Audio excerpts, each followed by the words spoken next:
All right, hey guys, OFD checking in here tonight. A side-by-side comparison between the SBB N035 and the SBB N043. Now, you probably haven't seen this watch on the channel, and I'm ashamed to admit that I have not done a full review of this watch. I'll kind of talk about both of the watches here together because there's a lot of similarities, a lot of differences.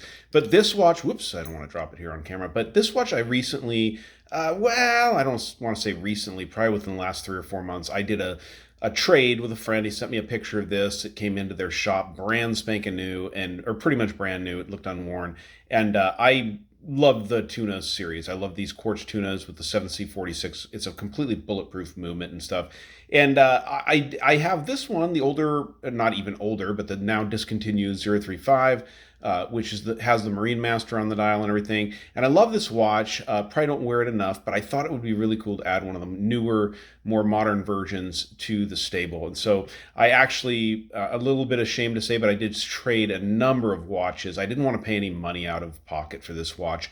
And so I basically traded a whole bunch of watches that I had on hand, including SKX011J1, which maybe someday I'll regret. The prices on all the SKXs are going crazy right now, but here nor there, I wasn't wearing it. I wanted this watch in the collection, so I was excited to add it. So lots of interesting differences. Now, the first thing you're going to notice right off the bat is the crystals and the reflection in the crystals. Now, the SBBN035 is running Seiko's proprietary Hardlex crystal. It is domed on the outside, so with that Hardlex, no AR coating and everything like that, it gets a lot of reflection. In the 043, in their newer models, this is actually running a flat sapphire crystal that I've read in certain places that it's domed to the inside. I'm not sure. If you guys know down below in the comments, please let me know.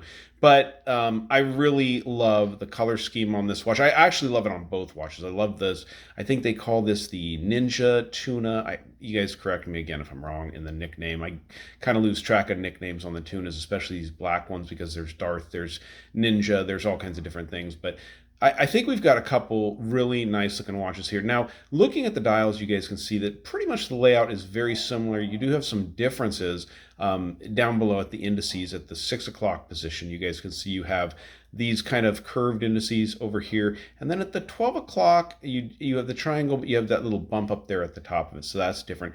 Handset, obviously completely different. You have the big arrow hand on here with the sword hand, or the straight sword hand, and you have your more traditional Seiko hands there. Again, both of these running the 7C46 movement, which, like I said, I consider to be almost a bulletproof movement for Seiko. 5-year battery life on these, plus or minus 15 seconds per month on these. So very, very accurate movements. Day-date functionality there, which is really nice.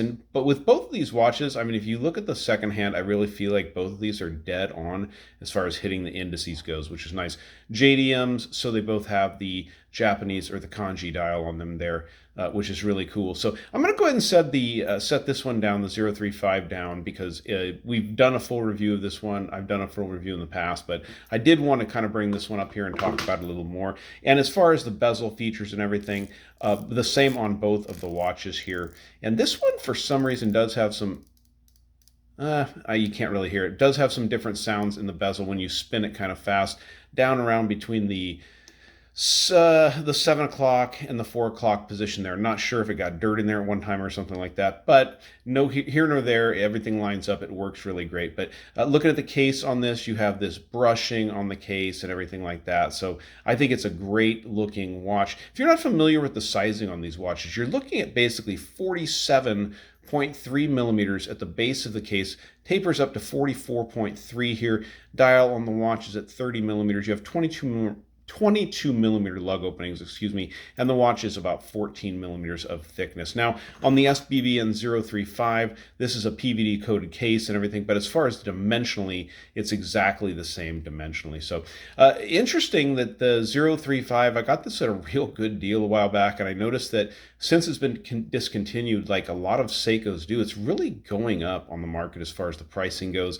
These are going for around $1,000 to around $1,200 right now. The retail on this one was originally $1,600, which is very high for a quartz watch, but given the quality of the watch, I think you're not missing out there. But they're selling for between, I'd say, $1,200 and $1,400. If you're lucky, you can probably find one closer to $1,000 out there on the secondary market. So one of the things I really love about the Tuna series is these are truly professional tool watches. And I mean, that's one of the things I think is a lot of us watch lovers are excited about some of these watches. They're just so overbuilt. And Seiko does that. Their 300-meter rating is known to be conservative on these watches. You can see videos out there of people strapping these to bathscapes and going down to 1,200 meters and whatnot. So really, really cool watches.